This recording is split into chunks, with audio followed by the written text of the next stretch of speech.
What's up, guys? In this video, AK is going to test this Google Nest second generation doorbell. This is wired version.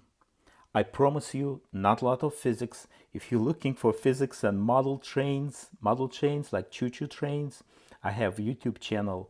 The link will be in the comments in the description.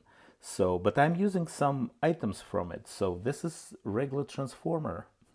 So it's shooting 18 volts AC, which is fine because the range to power that camera is from 16 volts to 24.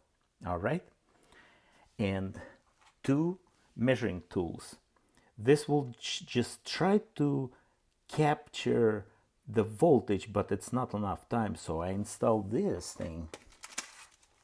And this is just LED and resistor, two crocodile clips to see if I have voltage on my model train layout, because we in DCC, digital command control world, it's voltage constantly about 16 to 18 volts on the track. So, and it tells me, and that thing right here will lit up real quick to indicate the power is going to the chime.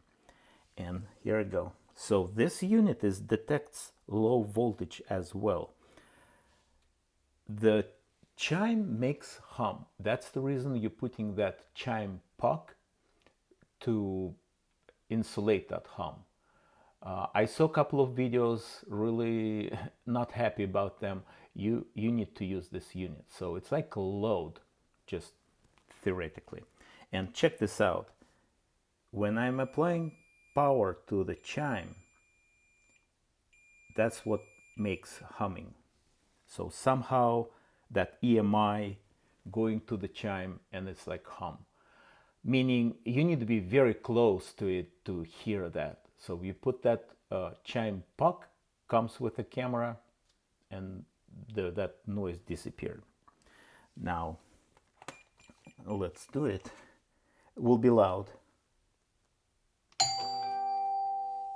Pretty cool. So this unit's going to the measuring mode, but it's not enough time. So because impulse going like few milliseconds. But check the LED.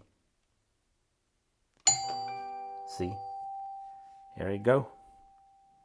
So I'm going to test the other unit up front. This is in the basement. I like to do it before I'm getting surprises when I'm doing installations. Thanks for watching and have a good one. Bye bye.